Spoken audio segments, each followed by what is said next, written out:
Il y a beaucoup de professeurs qui m'ont écrit pour me dire que ça leur avait aidé à parler de ça et tout ça. Et ça m'a touchée en fait. Et ça m'émeut beaucoup. Une vie à corriger des copies le soir, le week-end, à annoter à l'encre rouge ou bleu turquoise, peut mieux faire, à encourager, des nets progrès, continuez, à déceler les potentiels timides, prenez confiance, avec des points d'exclamation pour donner un peu de poids à ces mots. Une vie passée à lire encore et toujours, à chercher des nouvelles façons de les intéresser, allumer la lumière dans les yeux éteints.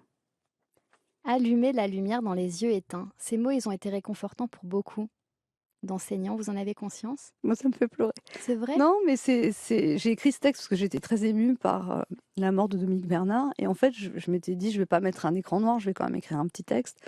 Et en fait, ça, je sais pas, j'ai regardé sa photo et j'ai écrit. Ça a eu un impact incroyable parce qu'il a été très partagé sur les réseaux sociaux. Mais surtout, on m'a dit qu'il avait été lu par des enseignants, par des proviseurs aussi, le jour de l'hommage, et par des élèves. Et il y a beaucoup de professeurs qui m'ont écrit pour me dire que ça leur avait aidé à parler de ça et tout ça. Et ça m'a touchée en fait. Et ça m'émeut beaucoup. C'est important, vous pensez qu'on manque de considération pour ces gens-là? Moi, je suis très touchée par les gens altruistes en fait. Et je pense que j'ai une association où je m'occupe d'équiper des salles de repos pour les soignants. Et voilà. L'association Solidarité Soignants. Ouais. Et je pense que les soignants et les profs sont un peu les derniers remparts de la société. En fait, c'est eux qui ramassent toutes les merdes qui ne va pas. C'est eux qui essayent d'arranger, de colmater les brèches.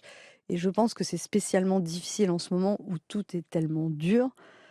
Pour ces gens-là, ce qui me touche beaucoup chez les professeurs, mais aussi chez les soignants, c'est Ce dévouement? oui, non, mais c'est pas qu'un dévouement, c'est le fait d'être tourné vers les autres. Ils font pas ça pour l'argent, clairement. Peut-être c'est un élève qui un jour va le remercier dans la rue et puis il se dit tout ça n'a pas été vain. Mais c'est les soignants. Enfin, moi, ça m'est arrivé d'être avec des gens mourants dans des chambres d'hôpital et d'être fascinée par la générosité des soignants et leur présence à ces moments-là et d'avoir le petit mot. Enfin, moi, je me souviens d'une tante qui était en train de mourir, elle était en soins palliatifs et j'avais apporté des fleurs et clairement, elle n'était pas dans un état où elle voyait les fleurs. Ils sont rentrés pour faire la toilette et j'ai dit, j'y vais, tellement j'étais en panique. Et la femme m'a dit, non, vous restez, nous on revient. Elle a mis une chaise au bas du lit. Elle m'a dit: «On revient dans 10 ou 20 minutes» et j'ai pu rester auprès de ma tante, établir un contact avec elle, peut-être la réconforter très modestement.